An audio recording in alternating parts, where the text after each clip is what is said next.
여러분 반갑습니다. 최불암입니다. 날이 제법 쌀쌀해졌지요. 이런 날엔 그저 따뜻한 아랫목에서 차 한잔 나누며 살아온 이야기나 도란도란 나누는 게 참 큰 행복인데 말입니다. 오늘 제가 여러분 앞에 선 이유는 그저 연기자로서가 아니라 여러분보다 조금 더 먼저 세월의 풍파를 맞았던 한 명의 어른으로서 꼭 해주고 싶은 이야기가 있어서입니다.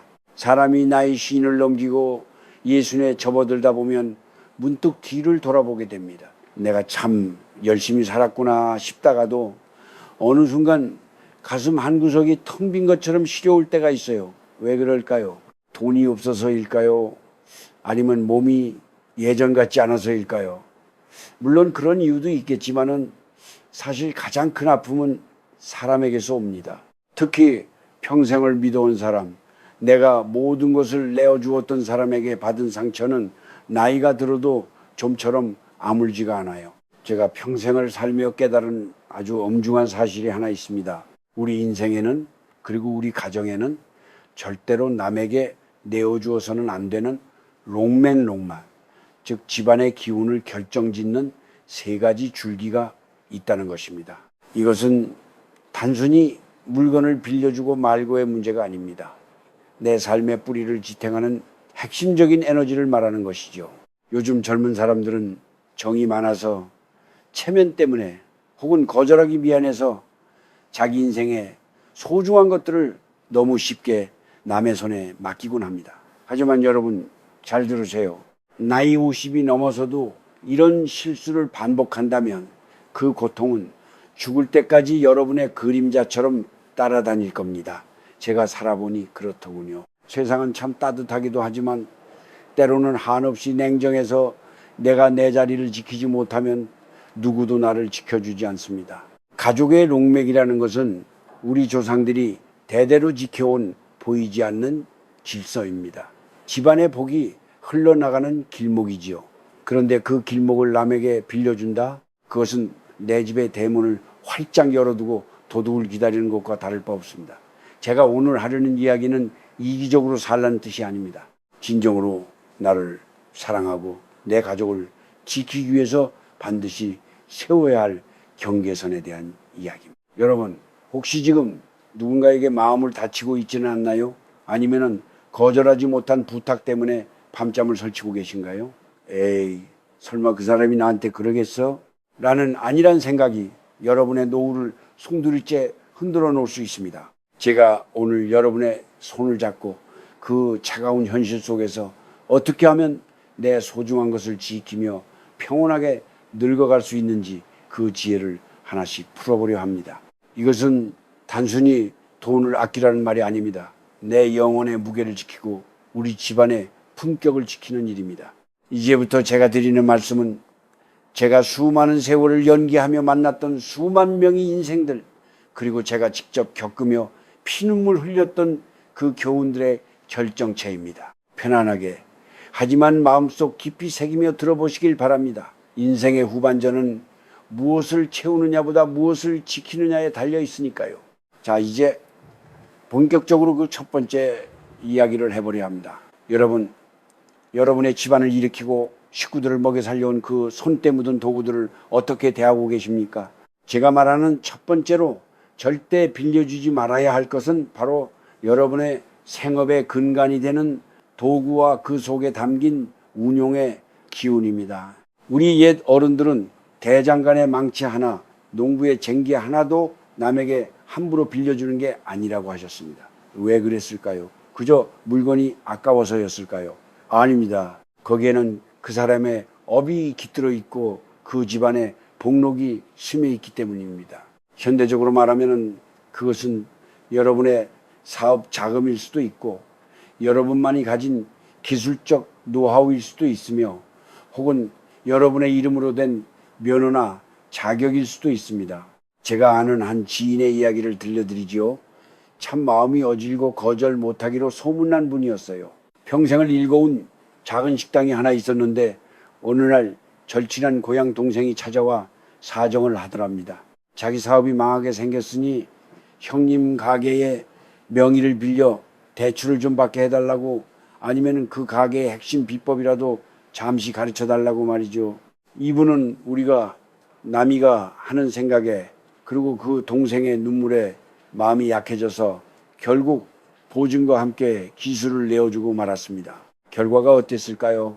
그 동생은 고마워하기는커녕 비법을 가져가 근처에 비슷한 가게를 차려 손님을 빼앗아 갔고 결국 대출금마저 갚지 않아 이 지인의 평생 일터가 경매로 넘어가고 말았습니다. 쉰이 넘은 나이에 길거리에 나앉게 된 그분의 뒷모습을 보며 저는 참으로 가슴이 미어지는 것 같았습니다. 그건 단순히 돈을 잃은 게 아닙니다. 그 집안을 지탱하던 롱맥인 생업의 줄기가 끊겨버린 것이지요. 여러분 명심하십시오. 누군가 여러분에게 잠시만 빌려달라고 말하는 그 생업의 도구는 사실 여러분의 목숨줄과 같습니다. 내가 먹고 사는 방편을 남에게 맡기는 순간 내 운명의 운전대를 남에게 넘겨주는 꼴이 됩니다. 상대방이 악해서가 아닙니다. 사람은 누구나 자기 발등에 불이 떨어지면 남의 사정보다 내 사정을 먼저 생각하게 마련입니다. 그것이 인지상정입니다. 또한 기지의 관점에서 봐도 그렇습니다. 내가 매일 손으로 만지고 정성을 들여 닦아온 도구에는 나의 긍정적인 에너지가 쌓여 있습니다. 이것이 남의 손을 타기 시작하면 그 기운이 흩어지고 맙니다. 장사가 잘 되는 집은 뚝배기 하나, 칼 하나도 함부로 바꾸지 않는 법입니다. 그 물건들이 복을 불러오는 통로가 되었기 때문이지요. 혹시 주변에서 야박하게 그것 좀 안 빌려주냐며 손가락질 할까봐 걱정되십니까? 그런 비난은 잠시지만 생업의 근간을 잃고 가족들이 겪어야 할 고통은 평생 갑니다. 진정한 어른은 냉정할 때 냉정할 줄 아는 사람입니다. 내 밥그릇은 내가 지킨다는 결연함이 있어야 그 안에서 나오는 따뜻한 밥을 가족들과 나눌 수 있는 법입니다. 여러분, 지금 여러분이 쥐고 있는 그 보물을 다시 한번 살펴보세요. 그것이 낡은 펜이든 오래된 트럭이든 아니면 여러분의 이름 석자든 말입니다. 그것을 빌려달라는 사람이 있다면 차라리 내가 가진 작은 여윳돈을 조금 떼어줄지언정 그 근본이 되는 도구는 절대로 내어주지 마십시오. 그것이 바로 여러분의 집안을 지키는 첫 번째 수문장이 되는 길입니다. 여러분, 옛날 우리 어른들이 하시는 말씀 중에 이름값 하며 살아야 한다는 말이 있지요. 그게 참 무서운 말입니다. 제가 연기자로 평생을 살면서 가장 소중하게 여긴 것도 바로 최불암이라는 이름 석자에 담긴 책임감이었습니다. 오늘 제가 말씀드릴 두 번째로 절대 빌려주지 말아야 할 것, 그것은 바로 여러분의 이름과 신용입니다. 사람들은 가끔 착각을 합니다. 종이 한 장에 이름 좀 써주는 게 무슨 대수냐, 내 인감도장 한번 찍어주는 게 친구 사이에 그럴 수도 있지 하고 말입니다. 하지만 여러분, 인감도장을 찍고 이름을 적는 행위는 단순히 잉크를 묻히는 것이 아닙니다. 그것은 내 영혼을 담보로 잡히는 것이며 내가 쌓아온 평생의 업적을 한순간에 무너뜨릴 수 있는 판도라의 상자를 여는 일입니다. 우리 주변을 한번 돌아보십시오. 평생 성실하게 직장 생활하고 자식들 다 키워놓은 분들이 왜 말년에 노후 자금도 없이 고생을 하신 줄 아십니까? 대개는 형제나 친구 혹은 가까운 친척에 잠시만 이름을 빌려달라는 부탁을 거절하지 못했기 때문입니다. 명의를 빌려주어 사업자를 내주고 보증을 서고 신용카드를 빌려주고 이 모든 행위가 결국에는 내 집안의 기운, 즉 롱맥을 스스로 끊어버리는 칼날이 되어 돌아옵니다. 제가 가슴 아픈 이야기를 하나 더 해드려야겠네요. 한평생을 공직에서 청렴하게 사셨던 제 지인 한 분이 계셨습니다. 퇴직 후에 조용히 여생을 보내려던 참에 가장 아끼던 조카가 찾아와 울며 불며 매달렸지요.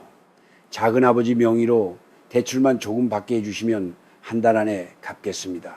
작은아버지는 퇴직금도 있으시고 신용이 좋으시니 금방 됩니다. 그 지인분은 조카의 앞길을 막기 싫어 이름을 빌려주었습니다. 그런데 결과는 어떻게 되었을까요? 조카의 사업은 보름 만에 부도가 났고 평생을 쌓아온 그분의 명예와 퇴직금은 흔적도 없이 사라졌습니다. 돈도 돈이지만 그분은 평생을 지켜온 자신을 잃어버렸다는 자괴감에 시달리다 결국 병을 얻고 말았습니다. 남에게 빌려준 이름이 독 화살이 되어 자신의 심장을 찌른 것이지요. 여러분 명심하십시오. 내 이름은 내 것입니다. 내가 책임질 수 없는 일에 내 이름을 올리는 것은 거짓말을 하는 것과 같습니다. 그리고 그 거짓은 반드시 대가를 치르게 됩니다. 불교에서는 이를 업기이라 하고 우리 민족은 천벌이라 부르기도 합니다. 내 기운이 담긴 이름을 남이 함부로 휘두르게 두는 순간 우리 집안을 감싸던 보호막은 찢어지게 됩니다. 누군가 여러분의 신용이나 이름을 빌려달라고 한다면 그것은 여러분의 인생 전체를 빌려달라는 소리와 같습니다. 그럴 때는 차라리 매정하다는 소리를 듣는 편이 낫습니다. 내가 돈은 조금 보태줄 수 있어도 내 이름은 빌려줄 수 없다고 단호하게 말해야 합니다. 진정한 인연이라면 그 말에 수긍할 것이요. 내 이름을 탐내는 사람이라면 어차피 떠나갈 인연일 뿐입니다. 여러분의 이름 석자 뒤에는 여러분을 믿고 따르는 배우자가 있고 여러분을 존경하는 자식들이 있습니다. 내 이름을 지키는 것은 곧 내 가족의 자부심을 지키는 일입니다. 남의 짐을 대신 지려다 내 가족이 길바닥에 나앉게 만드는 것은 선행이 아니라 무책임한 만용일 뿐입니다. 부디 여러분의 그 귀한 성함과 신용을 그 어떤 유혹에도 내어주지 마시길 바랍니다. 그것이 바로 흔들리지 않는 집안의 기운을 보존하는 길입니다. 여러분, 이제 세 번째로 절대 남에게 빌려주어서는 안 될 것에 대해 이야기하려 합니다. 어쩌면 앞서 말씀드린 도구나 이름보다도 더 치명적일 수 있는 것, 바로 우리 집안의 속사정과 안방의 평화입니다. 말이 씨가 된다는 우리네 속담 다들 아시죠? 내 입을 떠난 말 한마디가 때로는 집안의 대들보를 흔드는 거센 태풍이 되어 돌아오기도 합니다. 현대사회를 살아가다 보면 마음이 답답하고 울적할 때가 참 많습니다. 자식놈이 속을 썩이기도 하고 부부간에 말 못할 갈등이 생기기도 하죠. 그럴 때 우리는 무심코 이웃이나 친구에게 내 말 좀 들어보라며 집안의 치부를 꺼내놓습니다. 우리 남편이 이렇다더라.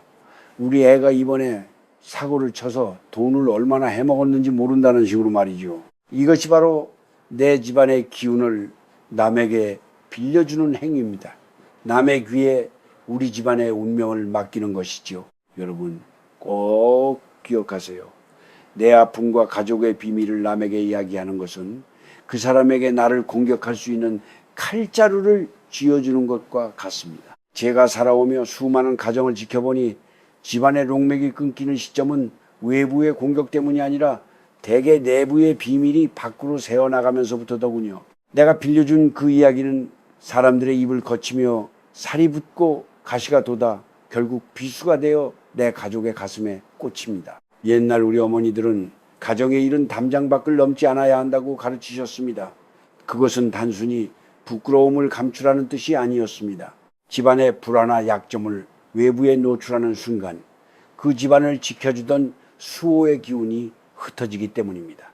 남들은 여러분의 고민을 진심으로 걱정해주는 척하지만 뒤돌아서면 그것을 안갯거리 삼아 씹어대기 일쑤입니다. 비가 오면 집안에서 우산을 써야지 밖으로 나가 비를 맞으며 남에게 우산을 빌려달라고 해서 해야 되겠습니까?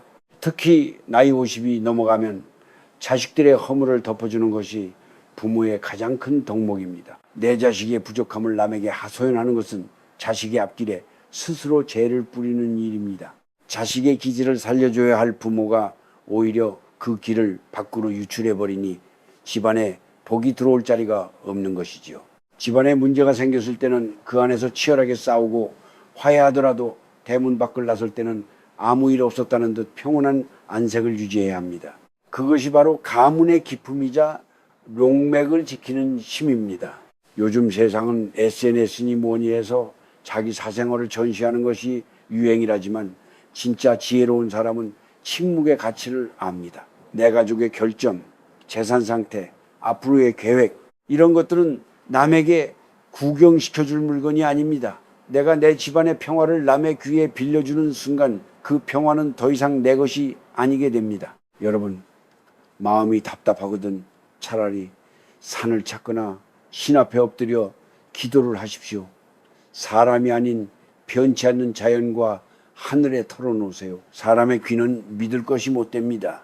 내 입단속 하나가 무너져가는 가정을 살리기도 하고 내 가벼운 혀끝 하나가 잘 살던 집안을 풍비박산내기도 합니다. 여러분의 안방에서 일어나는 일은 오직 안방의 온기로만 해결하십시오. 그것이 바로 여러분의 가정을 세상의 풍파로부터 지켜내는 가장 단단한 성벽이 될 것입니다. 자, 이제 긴 이야기에 마침표를 찍어야 할 시간이군요.